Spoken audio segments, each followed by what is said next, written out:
Welcome to today's presentation from the Meaningful Tefilah Project, as we continue for our second year, our series on seeing Hashem's hand in nature, history, and our daily lives. I want to thank Rabbi Rosenbaum of Young Israel Shomrai Emunah and Rabbi Weinberg of Kent Mill Synagogue for their support of this series and for being speakers this year. I also want to thank those who support these lectures and our refreshments, co-sponsors Max and Debbie Rudman, Art Boyers and Bev Morris, Rona and Aaron Lerner, and new sponsors Diana and Leonard Ruchelman, who are sponsoring today in honor of Leonard's 90th birthday, Mazel Tov. And I want to also wish the Ruchelmans Mazel Tov on the birth of a great-granddaughter. If you would like to support these ongoing programs, please contact me or the Shul office. For updates on future programs, you can send your email address to me at stuartrosenthal@yais.org. Back in March, we heard from Rabbi Rosenbaum, who focused on Hashem's hand in modern history, particularly the history of the state of Israel. In May, Rabbi Weinberg spoke about Hashem's hand in medieval history in a lecture titled How Rashi Saved the Torah and Other Historical Wonders.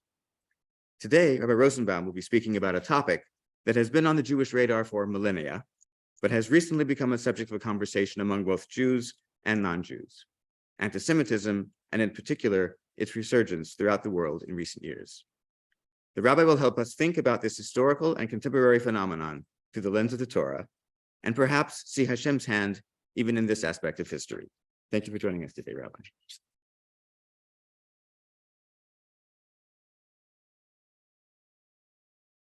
Okay, thank you very much, Stuart. Thank you for your continued efforts in this program, and hope it's all right for me to say the specific idea of talking about anti-Semitism was really your idea. And if you think this is a good talk, it was my idea. But yeah, shikoach for your continued efforts. Thank you. And thank you, Menashe, as always, for being our tech man. The Zoom people can't see him, but you can see his impact. Maybe you can see him, I don't know. And thank you for those who slept out, and thank you for those for joining us on Zoom. I have to give Stuart one more thank you. So yesterday I participated in popsicles in the park, and for very understandable reasons, the popsicles were given out to the children before I shared a Dvar Torah with them. So as trying to be reflective people, I have another thing to thank Stuart for. Thank you so much for not giving out the refreshments yet. I appreciate it. Okay.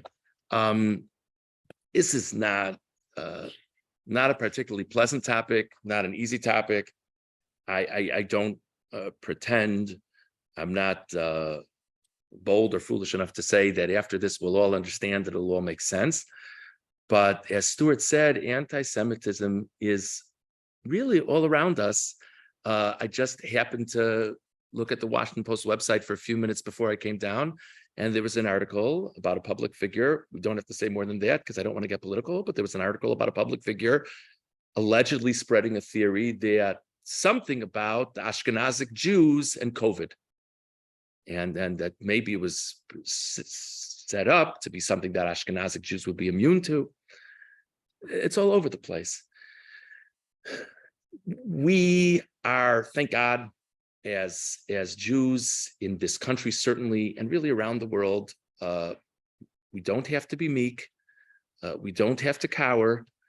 And yet, we wonder to ourselves, why are we having all these problems? Is it because we're too much in people's face? Is it because we don't stand up for ourselves enough? We wonder about all of these things. And obviously, I hope this is not thought of as an anti-Semitic remark, but if you ask two Jews, you'll get three opinions. But why? And again, obviously, if we think about it, it's not only one place. And as Stuart said, it's not only in one time. It seems to be a recurring problem. I don't mean to say from anything that we'll present that those other conversations are not important. This is part of Ishtadlus. This is part of putting forth our effort. We have to be smart about what we do. And again, we have to try our best to figure out what makes sense.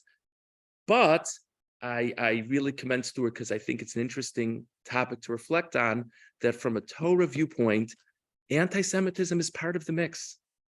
And I hope you'll agree with me once we see some sources. It was always supposed to be part of the mix, which doesn't mean it's not a problem and doesn't mean we don't have to try our best. But what it does mean is this is just part of our condition. And maybe from a religious perspective, there are some things we can do about it, which hopefully will become a little more clear as we go. Okay, there's a list of sources. And is there something in the Zoom? It's in the chat? Okay, so if you're following along in Zoom, in the chat, there should be a link if you want to open that link. The first pasuk here is from the famous episode of Avraham at the Bris Ben Abasarim, when Avram makes this covenant with God, and God tells Avram, I will give your offspring the land of Israel. God has already said that to him. And then there's this remarkable sort of change in the scene. And it says in the pasuk, Vayashemesh lavo, the sun was about to set, V'sardema naflo al Avram, and Avram had a slumber fall upon him. And then look at these next phrases. V'hine ema, behold, there was fear, chashecha gedolah, of a great darkness, nofelas alav, that fell upon him. It seems very dramatic and perhaps even more verbose than normal descriptions of scenes in the Torah. It's a very interesting Ramban, which is the next source, who's really referencing a medrash. V'hine ema chashecha gedolah nofelas. Darshu bo remez l'shibud arba galios. The Medrash says that this pasuk and the scene that Avram was experiencing is an allusion to the 4 exiles. We talk about there's different opinions in terms of exactly what we should call the exiles, but broadly speaking, one exile is Galus Bavel, when Nebuchadnezzar exiled the Jews from the land of Israel, and that was connected to the destruction of the first Beis HaMikdash. Should have mentioned at the beginning, this topic of anti-Semitism and the problems that we have is highly connected to this time of year, where we think about the destruction of the Batei Mikdash, of the temples. In any event, Nebuchadnezzar's exile of the Jews was the beginning of the first of the 4 exiles, Galus Bavel. That sort of rolled into Galus Paras Umadai. People call it different things. That there was a shift in rulership at one point from the Bavel to more Paras. Then ultimately, the Jewish people within Galus Paras were actually allowed to go back in the times of Ezra and build the second Beis HaMikdash, build the second temple. And interestingly, during the times of the second temple, there was Galus Yavan of the Greeks. And this is, of course, the Hanukkah story and the difficulties the Jewish people had with Antiochus and the Hanukkah story while they were in the land of Israel. And then ultimately, the Jews are exiled after the second temple. And that's Galus Edom, loosely translated as Rome. And we say the Galus, the exile that we're in today, is Galus Edom. We're going to touch on this, but it's a fascinating thing to think about. These exiles more or less rolled from one to the other. There were sometimes some gaps, but basically we rolled from one to the other in terms of Jewish history. So the Ramban says, back to this Ramban, on the first line of the Ramban, that the Medrash says that this pasuk alludes to 4 exiles, all 4 of these exiles. Ki matza hanavi b'nafsho ema. Avram, the prophet, first found in himself a spirit of fear. That was the first word there. V'achar kach ba b'chashecha. And then he finds himself in a spirit, in a feeling of darkness.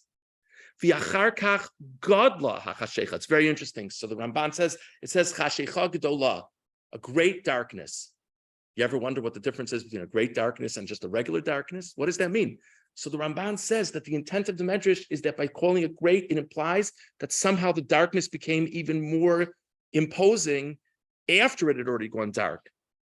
V'achar kach hirgish, and then Avram felt ki'ilu hi nofelas alav, as if it had fallen upon him, like he felt the weight of it, k'masa kaved tichbad bimenu, like some terrible burden that he couldn't carry. So just before we even continue in the Ramban, just to glance back at the pasuk for a moment, the middle of the first line, V'nei ema, there was a fear, chashecha, darkness, gedolah, and that darkness increased, no fellas, and it fell on him, he couldn't even feel it afterwards. So on that, back to the Ramban, the 4th line in the Ramban, Amru, the Medrash says, ema zu Bavel, the sense of fear refers to the first exile of Bavel. Chashecha zu Madai, the next term of darkness refers to Paras Umadai. We said that sort of shifted out of the Galus of Nebuchadnezzar. The reason why it's called darkness is shehishicha eneim sheIsrael b'tzom u'b'tanus. The eyes of the Jewish people were darkened through much affliction in terms of not being able to have food and the like. Gedola, this darkness became even greater. Zumalchus Antiochus, that refers to Yavan, that refers to the Greeks and the Jewish people's experience with Antiochus. Nofeles alav zu Edom, falling upon Avram, that he felt it in a way heavier. We're actually going to see later on an idea that the gullus in which we currently find ourselves in, was worse than all three of the preceding ones. So it's very interesting, the context of this medrash. Nofeles alav, it fell on him, he felt it like a terrible burden. Third to last line of the Ramban, Voya Inyan Hazel Avram. Why in the world does Avram experience these allusions to the four exiles? That's not what God's talking to him about. God is talking to him about the land of Israel.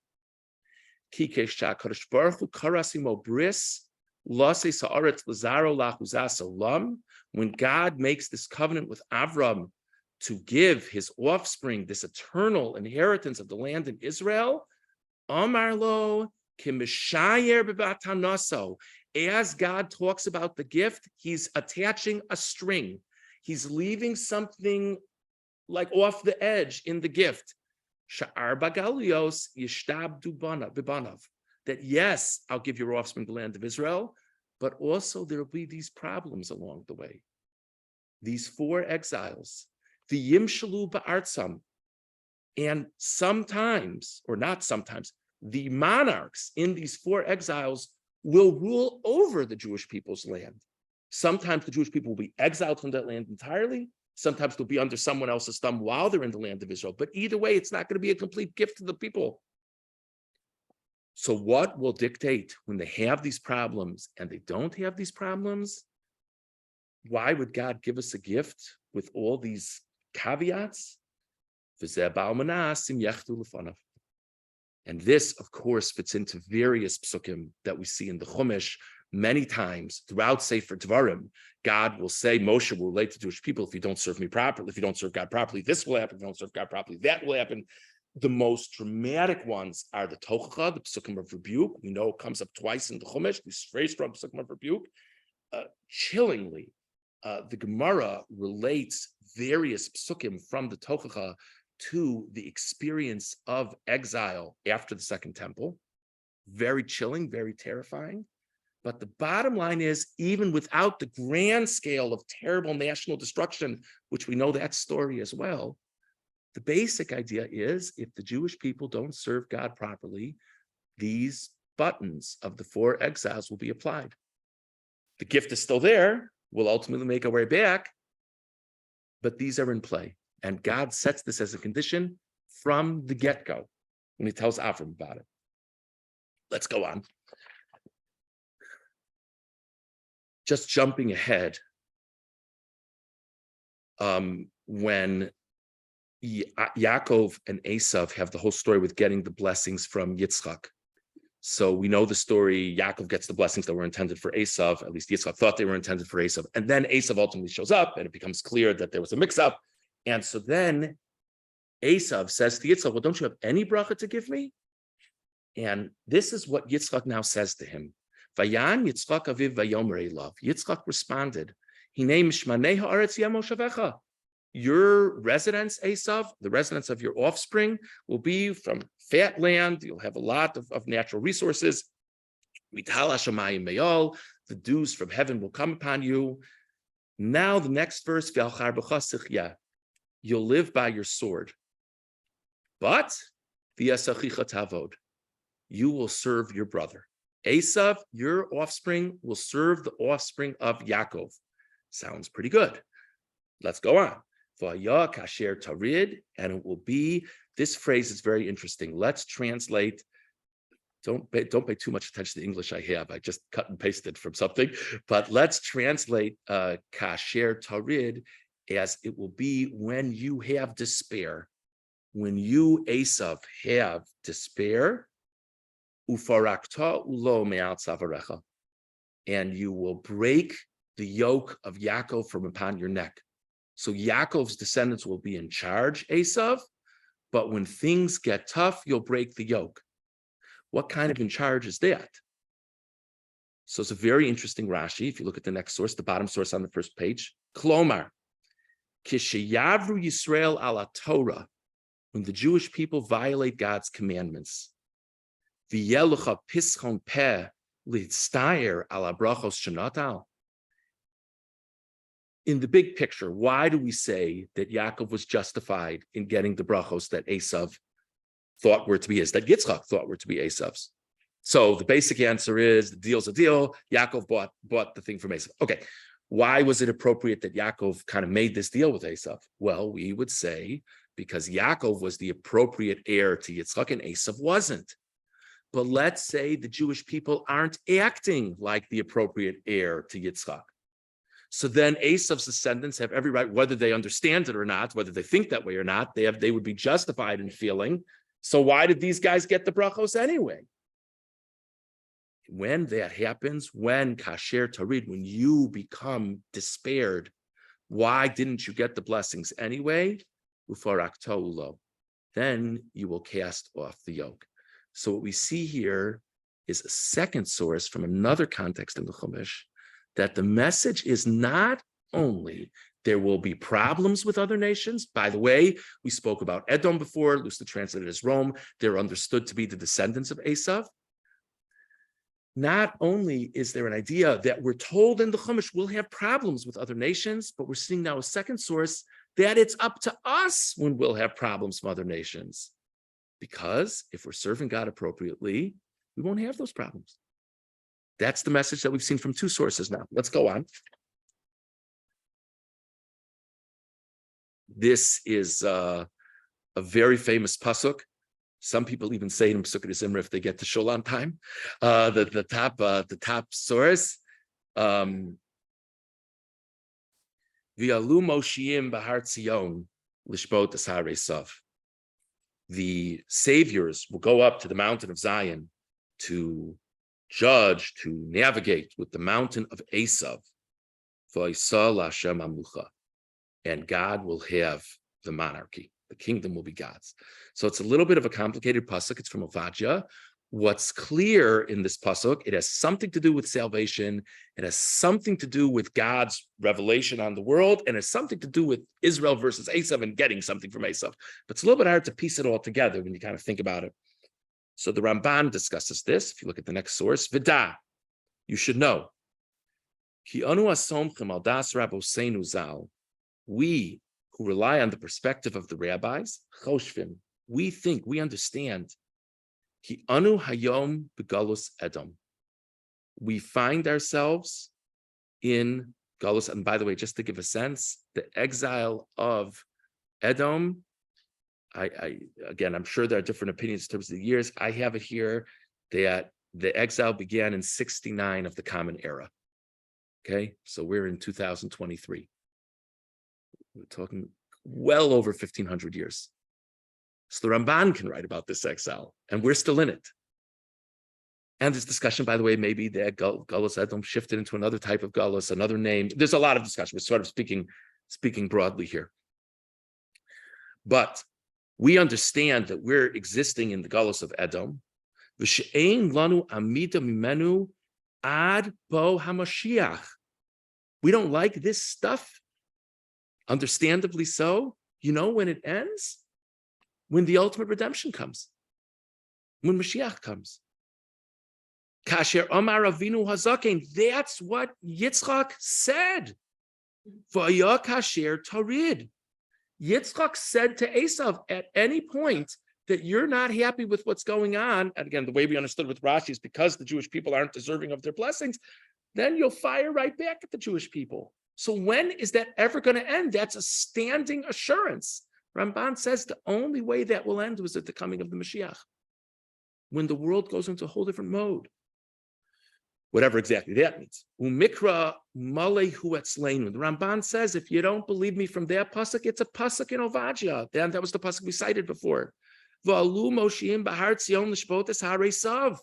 That only once the Jewish people come to grapple and take the mountain of Esav, but that's going to happen, that only then will be the redemption, and that will be V'yisol Hashem Amlucha, when the kingdom is God's, meaning when the ultimate redemption happens.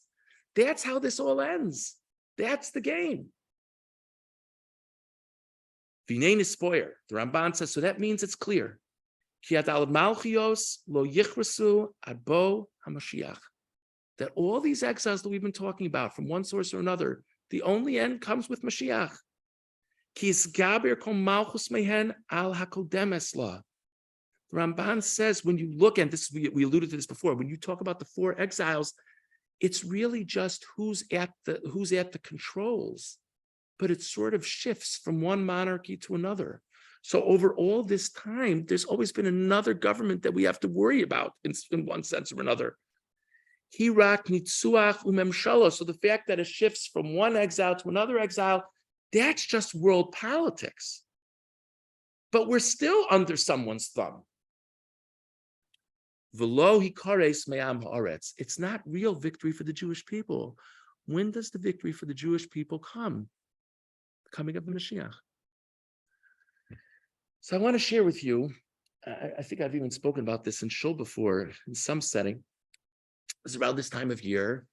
And we've spoken about the Common Era already.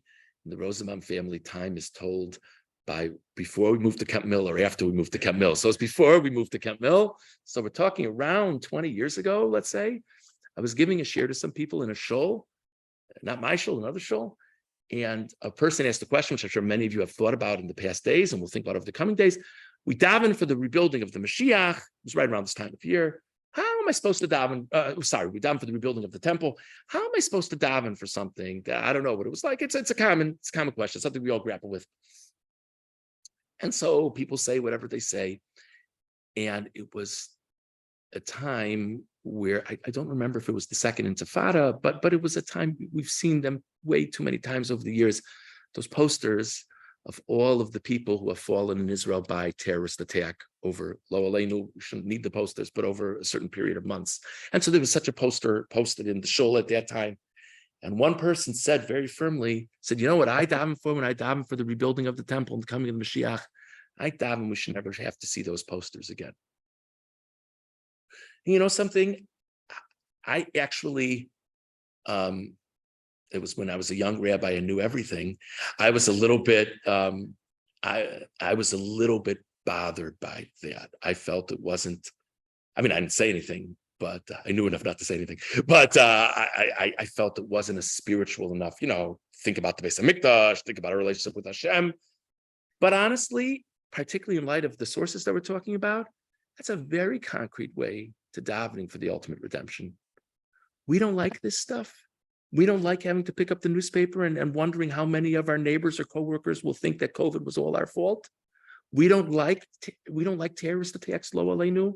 We don't like anti-Semitic graffiti. We don't like any of that stuff. Whatever we do or don't do is just a Band-Aid. It's not really going to solve the problem. That's what we're saying. The only way to really solve the problem is the coming of the Mashiach.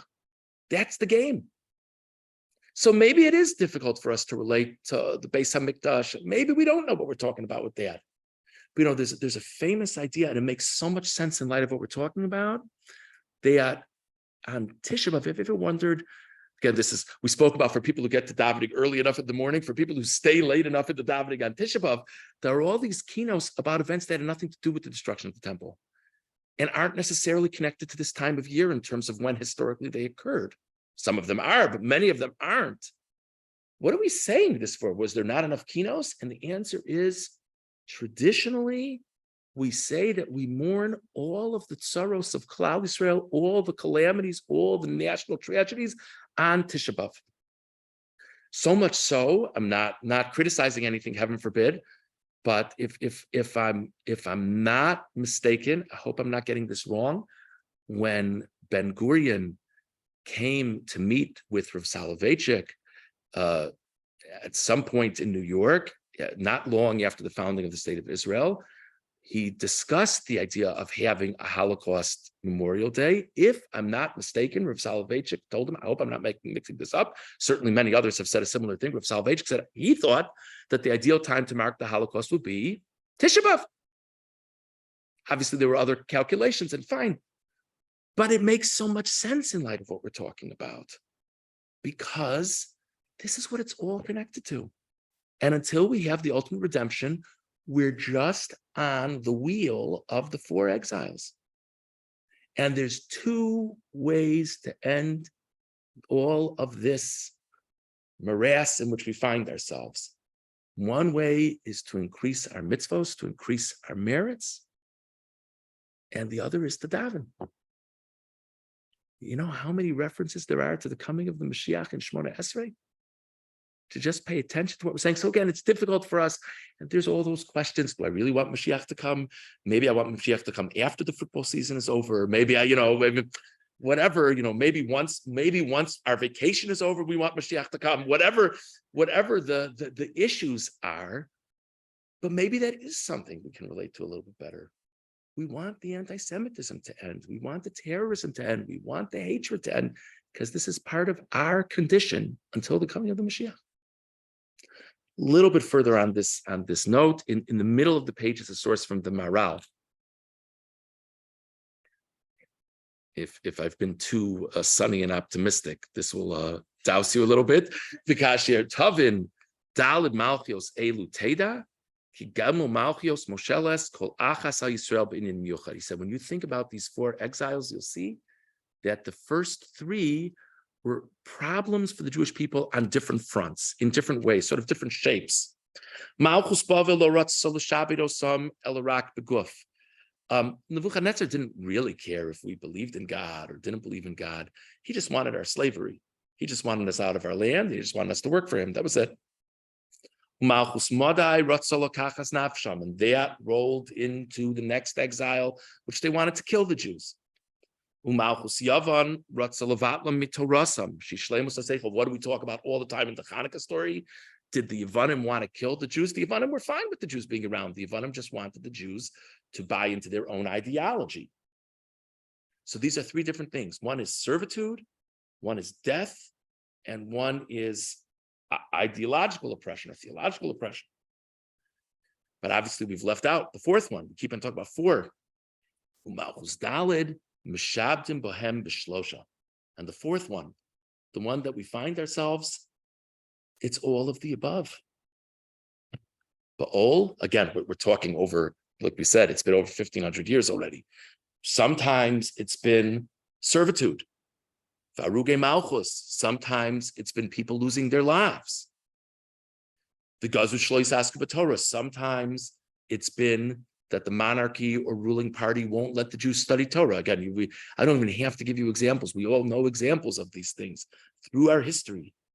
This 4th one is the catch-all. That the 4th one was considered to be equal in difficulty to the first 3 combined. And remember, I want to remind you of that medrash that we really began with, that Nofelas Alav, that the reference to the 4th exile, it was like it fell on Avram, like it was heavy upon him. Okay, one more source, sort of on this track, and then we're going to switch gears a little bit. Sfas Emes. Ubevadai, bottom source on the page. Ubevadai yesh lebnei Yisrael lahamin. The Jewish people definitely need to believe kochos shel ha'umos, that all of the abilities of the nations that we reckon with, vasher matzlichim b'gzeiroseiim, and that which they succeed in their negative decrees against us, hakol b'ashgacha elyona. It's all from God. I hope you don't see this as an infringement of copyright, Stuart, but it sounds pretty much like the title of the talk. It's the hand of God. But then the next one is really a little bit mind-boggling. The Tovas Pnei Yisrael. Our problems throughout the generations in these exiles are for our own good. It's also God's kindness to us, though it's difficult to process it that way. Little bit more of a widely said pasuk of Pesukei Zimra from Ashrei. Your kingdom is the kingdom of all worlds, meaning of all time. God, you're always running the world. We say it, we believe it. So if I believe God is running the world, how could Soviet Jews be oppressed not so long ago? How could that happen? Isn't God running the world? Haim Rak. These 4 exiles, Heim rak kedei litzmoach mizeh hakaras malchus shamayim. These problems are to help the Jewish people understand that God's running the show. Ironically, when things aren't going the way we want them to go, we understand much better that the only one we have to turn to is God. Forgive me, I've said this numerous times before, but I think it bears repeating. Downstairs in the social hall a number of years ago, Rabbi Jacob Wiener, Zichron Levrach, I'm sure some, if not all of you, remember him quite fondly, was interviewed about Kristallnacht, and he and his family, I think at the beginning he went by himself, I think so, left Europe soon after Kristallnacht, and someone asked him, how did you believe in God after experiencing all that anti-Semitism? And he said, when there's nothing to hold on to, we held on to God stronger. And we know that's the human condition. When there's nothing to hold on to, we held on to God stronger. Lo aleinu, just we shouldn't have to do it again. But how many times has there been something terrible thing going on in Klal Yisrael, and so now all of a sudden we're davening and we're saying Tehillim and we're so thoughtful in our Shemona Esrei, and then with God's help things settle down, and then it's same old, same old. So we understand that difficulties help us see God, however somewhat counterintuitive that sounds. We know that it's true. So says the Sfas Emes, it's a chesed from God that we have these problems, because it helps us understand what's going on. V'lochein, be'eis ha'geula mikol malchus, when we ultimately have the redemption from all of these oppressors, niskala shekol koach hamalchus haya me'abori yisbarach. When it all ends, it becomes clear that this was all God's show the whole time. V'zeh inyan halal v'hoda. This is what praise is about. You know, like in the aftermath of the Hanukkah story, for example. So the rabbis instituted days of praise. Just to pose the obvious question. So if I believe God is running the world and there were problems, and then God saved me from the problems, why am I praising God? Didn't he put me in the problem in the first place? That's a pretty good question, actually. So the Sfas Emes is saying, yes, he put me in the problem, but he put me in the problem for my own good, so that I would understand that I need him. So the praise is not necessarily, oh God, thanks for saving me. It's, oh God, thank you for saving me. And now I appreciate, whether it be that you're saving me, whether it be the times before you saved me, I appreciate that you're running the world. That means I now understand that everything good in my life is from you. It's different. It's a different perspective. Okay. Kind of take a breath for a second. Just to reflect for a moment, I just to briefly summarize before we go on, and I'm certainly happy to take comments once we're done. I just want to kind of complete the train of thought, a series of trains maybe. What we're really saying is the problems that we're encountering are part of God's plan for us. Doesn't mean we can't try to solve the problems, but what it does mean is the only way this all ends is with the ultimate redemption. And we believe that the problems come when we're not serving God appropriately, when we as a nation do not see his hand appropriately. So that's something we can all work on. Okay. In Chumash in general, there are, you could say, three famous figures who we might call anti-Semites. Maybe others will have different numbers, but broadly speaking, my list would be Lavan. Well, actually, let's go chronologically. Esav didn't seem to like Yaakov very much. That was pretty clear in the verse. But Esav's a little bit, again, we think Yaakov did the right thing, but we understand why Esav was angry at Yaakov. So it's a little bit different, I think. Lavan is Yaakov's father-in-law. Lavan has fabulous financial success thanks to Yaakov's presence in his home. And then there begins to be an arrangement that Yaakov will get some of the things, and God keeps on blessing Yaakov, and then things go very far south with Lavan. It's a little bit harder to wrap the mind around, harder than Esav. And of course, Paro with his Par is a really interesting one, because if you look closely at the psukim, you want to think about anti-Semitism. We're not going to do it now, but if you learn the psukim at the beginning of Sefer Shmos with Mefarshim, particularly the Ramban, I always think there's so many echoes of Nazi Germany in the story of Egypt. The story of Egypt is all about the Egyptians being scared of what the Jews are going to do, whether founded or unfounded, but that the Jews did nothing to the Egyptians. It's clear. The Egyptians are just paranoid about something or another. Who knows what they'll do? But we know from the Haggadah that the one we really pick out as as someone who really looked to do the Jews in was actually Lavan. So I'd like to focus for just a few minutes on some sources involving Lavan, not necessarily the big macro picture that we kind of already covered, but just a little more of a perspective about some anti-Semitism that we might deal with. I think it's instructive. There are some psukim from Bereshis Perek Lamed Aleph at the top of the page. And on the topic of Mashiach, it could be before or after the coming of Mashiach that I figure out how to number my pages, or something to daven for. Vayishlach Yaakov, Vayikra l'Rachel Leah. Yaakov called to his wives, Rachel and Leah, who of course are Lavan's daughters. Hasadeh el tzono. So Yaakov calls them to the field, to a sheep. Vayomer Lavan.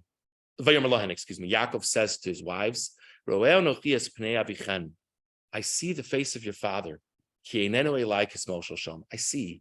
This is after all the different deals have all seemed to go Yaakov's way, because God is blessing him. I see your father's not looking at me the way he used to look at me. Ve'elokei avi haya imadi. And the God of my father has been with me. That last phrase is so difficult to understand what's going on in the pasuk. Yaakov says, I see your father's not treating me the same way as he always did. And by the way, God's been helping me. It's a little awkward. Feels it. There's a very interesting radak on the pasuk. If you look at the next source. Ve'elokei avi haya imadi. Hu sone osi mikinasu. He hates me because he's jealous of me. Does that sound familiar?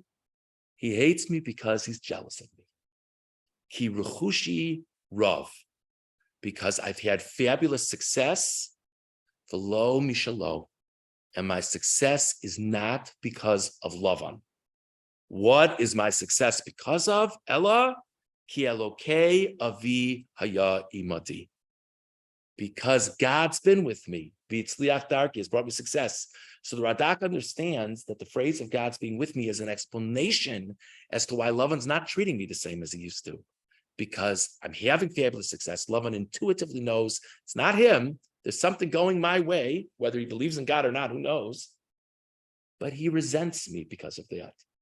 How much of Jewish history falls into that simple understanding of a phrase?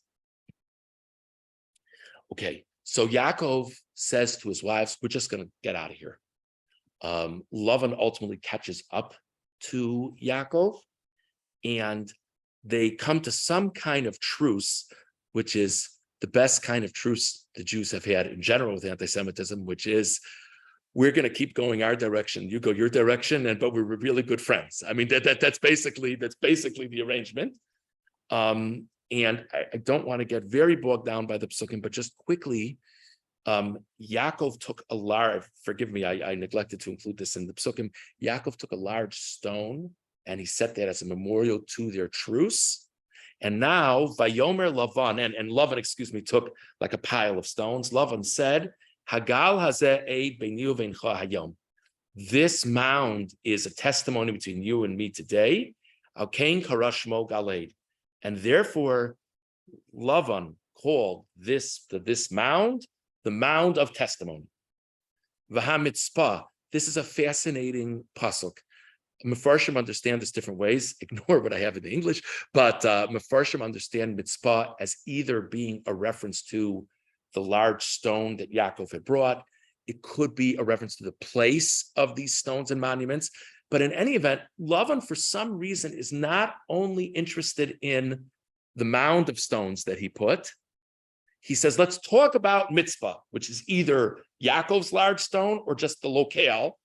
Asher Amar, Lavan said, Yitzef Hashem beini uvenecha. God will look between me and you, We can't see each other. There are many times that we're hidden from each other.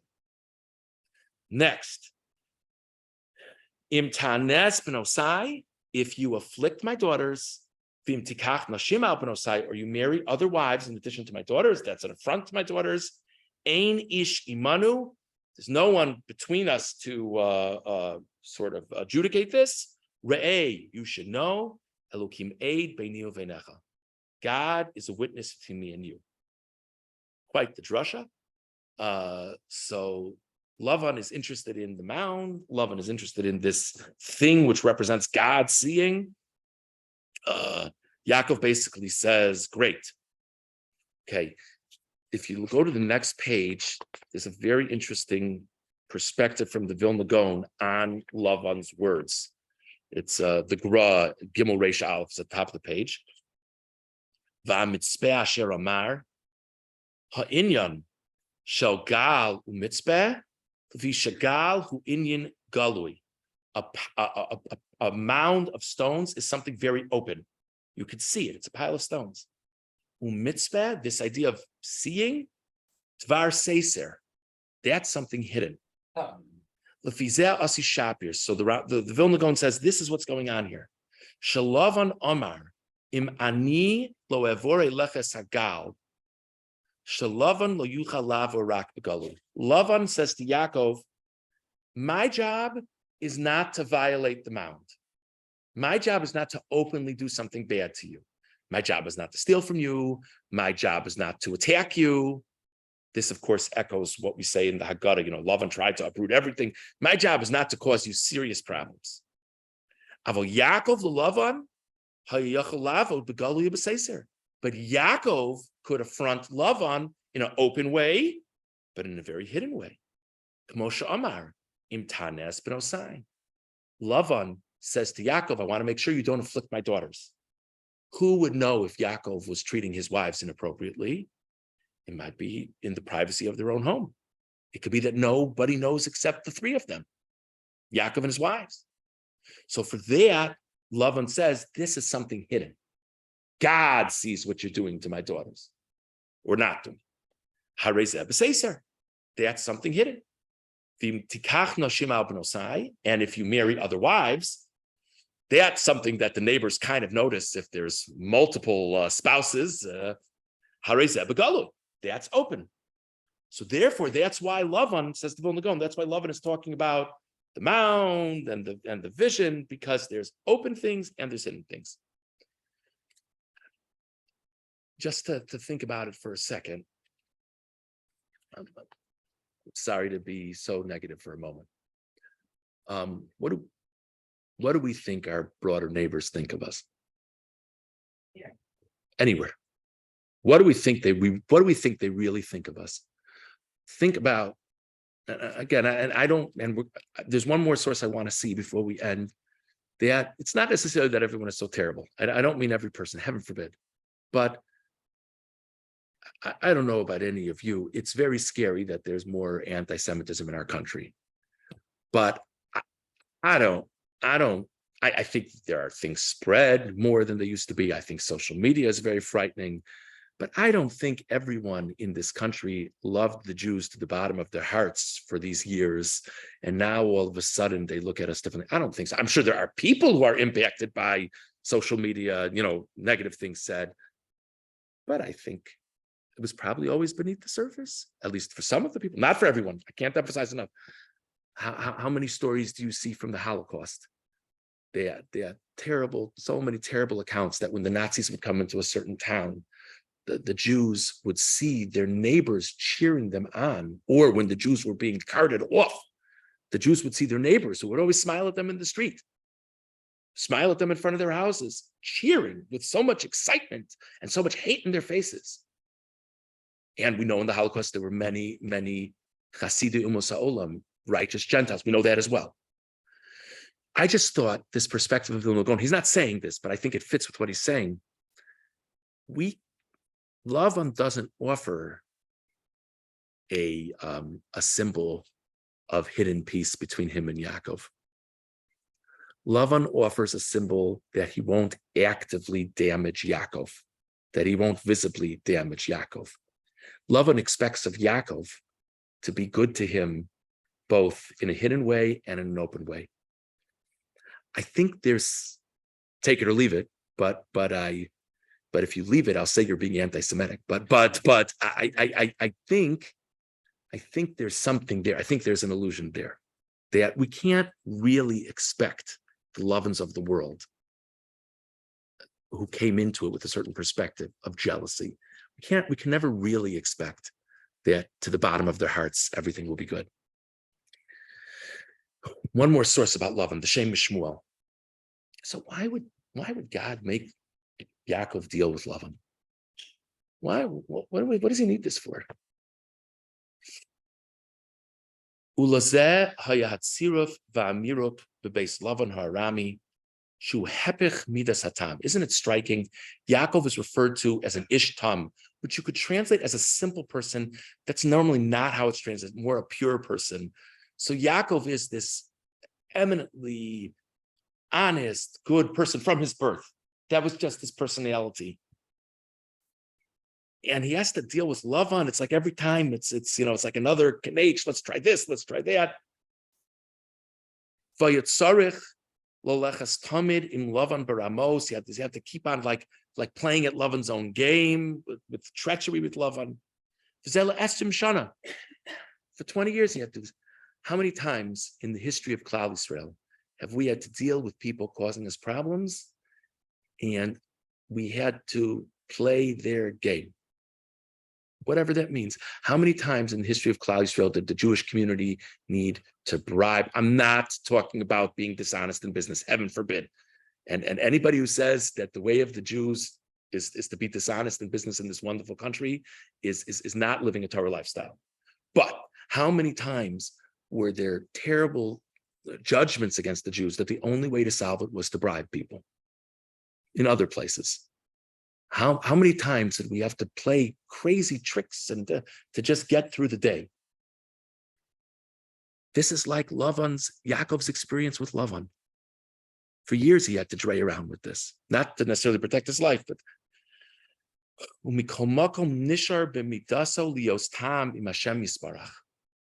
and nevertheless, Yaakov in his relations with God still the same person he had been before all of this.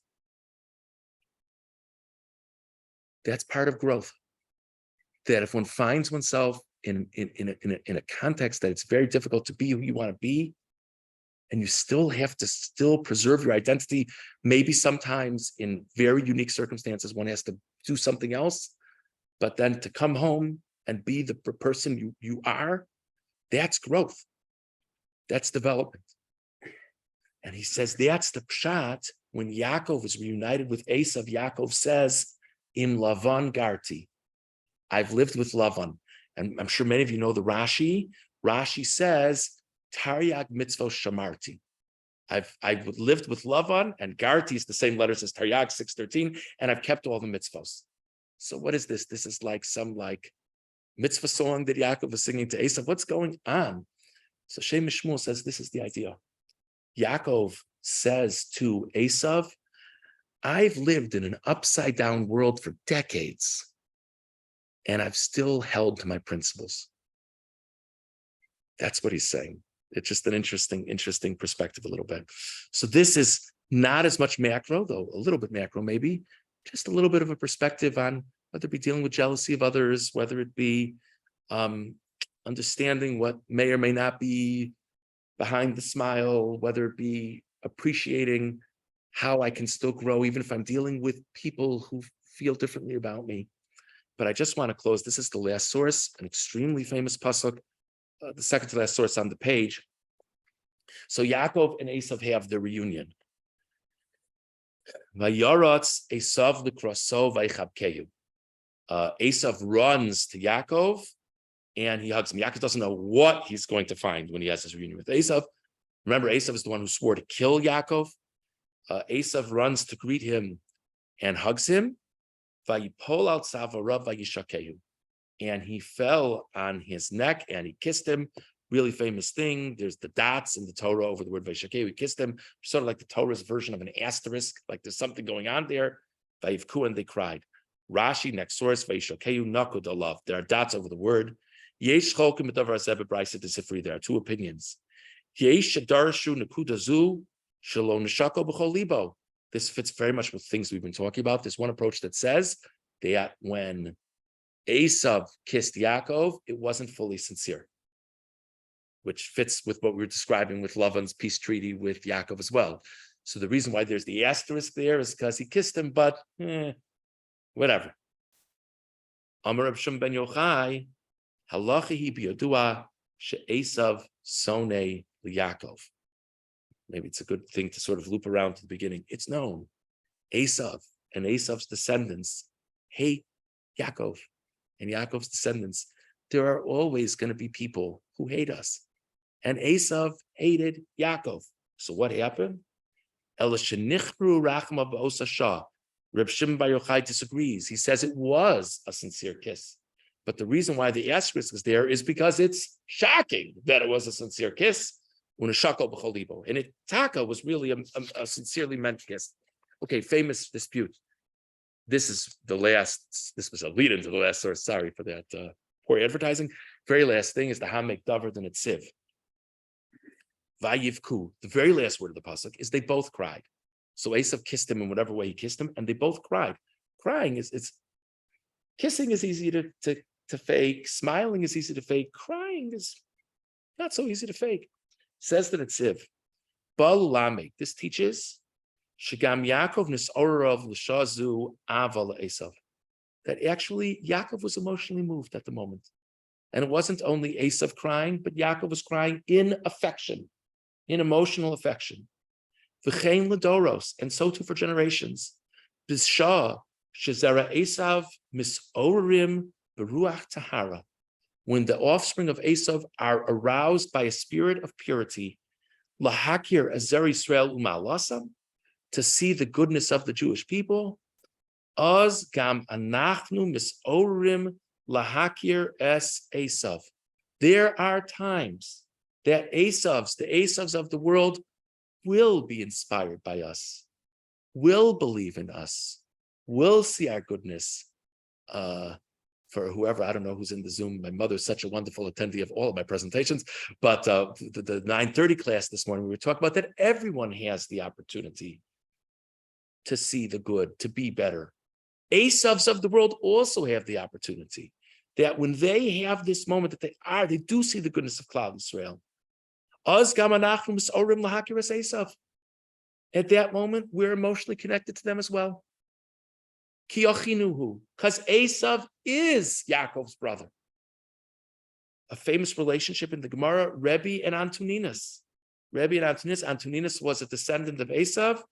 Yeah, he was a fabulously wealthy person. Rebbe Yehuda Nasi, the compiler of the Mishnah, also a wealthy person. They used to have all these philosophical discussions. It's so weird. Like, what is Rebbe dealing with this person for? Then the Tziv says this is exactly what's going on. That for all the anti-Semitism in the world, in the heart even of an Esav, for all of his hatred, there can be moments where the Esav sees the presence of God in the world, sees the goodness of the Jewish people in the world, and there is the potential for us to connect at those times. But for all other times, and unfortunately, this is probably the generality is probably not that way, certainly for the most people, we have to wait for the coming of the Mashiach. We have to merit the coming of the Mashiach. We have to daven for the coming of the Mashiach. And until that point, if we can be who we need to be, despite the difficulties, it helps us see God in our lives, and it helps us keep our own integrity for who we are. We should merit that this all be a theoretical discussion, and we should merit all of our prayers should be answered. We should merit the coming of the Mashiach. Meher of Yomeinu.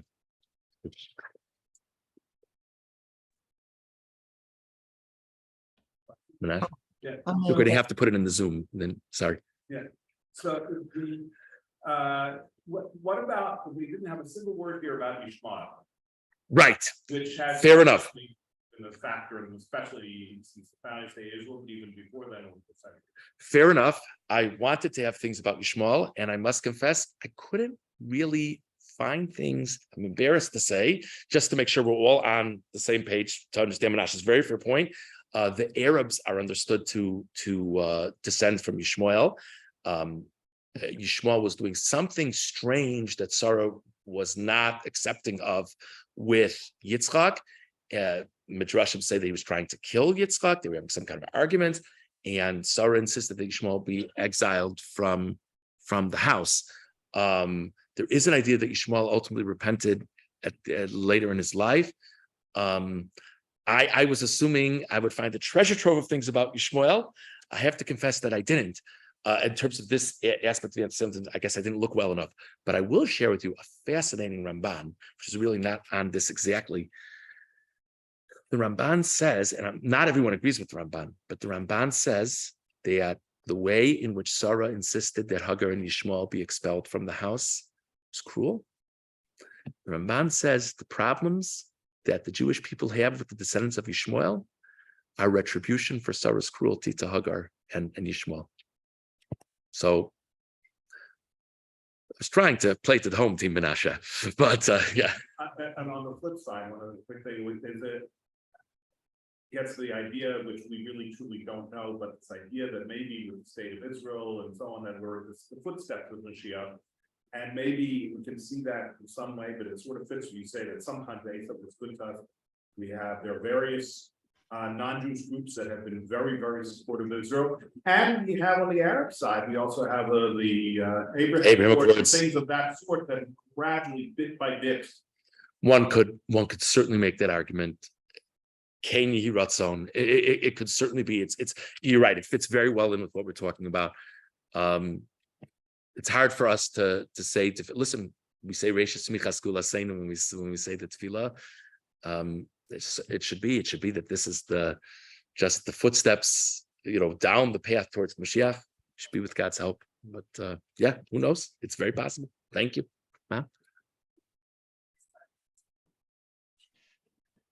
If I can make a comment from the Zoom audience. Yeah. Yes, and I think I just want to repeat both for people present and on the Zoom. My mother was saying that it seems that sometimes anti-Semitism, unfortunately that it happens, but it seems to unite us. And I think that, though we didn't have any source that said that exactly, it fits relatively well with the Sfas Emes. The Sfas Emes said that the difficulties can bring us closer to God. They can bring us closer to each other as well. And imagine whether it be the Sfas Emes' perspective, whether it be just sort of the understanding of imagine if when we hear about something of anti-Semitism, our natural reaction, and I repeat, I don't mean that we shouldn't try whatever diplomacy or advocacy, I'm not saying that, but imagine if our reaction was, if something can happen like that, what am I going to do about it? What am I going to do about it? Doesn't have to be mutually exclusive. What am I going to do about it? How am I going to recognize God a little bit better? How am I going to care more if people hate other people for being Jews? There's a famous story. It's so famous, it's probably not true, but the method is, the meaning is so powerful.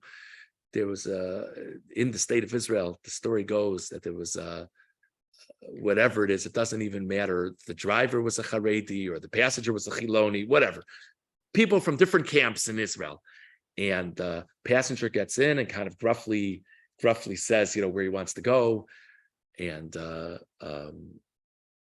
driver says, my Rebbe, my teacher taught me that all of us Jews should get together and should be connected to each other. And then the skeptical passenger says, who's your Rebbe? He said, Hitler. In other words, if Hitler didn't care. Hitler didn't care what someone's view about the state of Israel was. Hitler didn't care what someone thought about the draft versus yeshiva versus political parties. He didn't care about any of it. He didn't care about how frum somebody was. Didn't care. So if Hitler doesn't care, why do we have to care? We should care about our own principles, of course, but why do we have to see ourselves as separate from people who don't agree with us or don't live exactly how we live? If the people who hate us hate all of us. So something to learn from that too. Thank you, Nancy. And I just want to say it's 12. So if anybody feels they need to leave, they should really feel free to. But I'm happy to keep on. Yeah.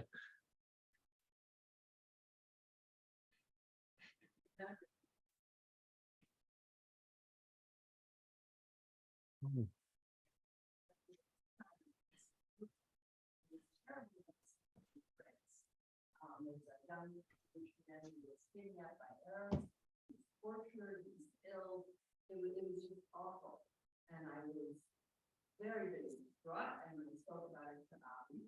And Avi said, Hashem has a plan. He said, we'll see. Aliyah from France, Israel. There's going to be, there'll be good things in this, which at the time seemed impossible. But having just come back from Israel, you're as likely to hear French or Russian on the streets of Jerusalem as you are to hear English. So it's very sad sometimes. Sometimes awful things happen, and there seems to be, some sort of reason. Thank you. Right, we definitely don't know. Yeah, thank you. That's very nice, Nancy. Thank you very much. Have a shut now? Yes, we studied the subject of antisemitism itself. It is a subject which has been studied, and that it comes from the 19th century, apparently, and it's brought forth. And we, as Jews, we grew up with the concept that, and we see things and we read into things, anti-Semitism, and we're now reading the Tanakh or reading the stories in Sefer Bereshit and interpreting it beautifully, as a matter of fact. But in terms of anti-Semitism, however, perhaps it's just like any conflict that anyone reads about any part of the world where people are fighting one another. And we wouldn't necessarily say, well, that's anti-Semitism. But when we read our own sources, we can read into it anti-Semitism, even if it may not be originally Okay. there. Okay, thank you. Thank you. Anything else? If I can come Am I back checking, on does that, anybody on Rabbi. the Zoom did anyone put anything? Yeah, from the Zoom, what you said before about anti-Semitism Okay. goes Thank very you, everybody. well. Thank you for coming. Thank you for being on the Zoom. Thank you very much. Thank you so much, Rabbi, for that insightful presentation. This presentation, like more than 40 earlier classes from the Meaningful Tefilah Project, will soon be online. You can find us on both YouTube and the Young Israel website. Before we break for refreshments, I want to encourage you to mark your calendar for the first night of Selichot, which will be Saturday night, September 9th, for our annual pre-Selichot Kumzitz here at Young Israel.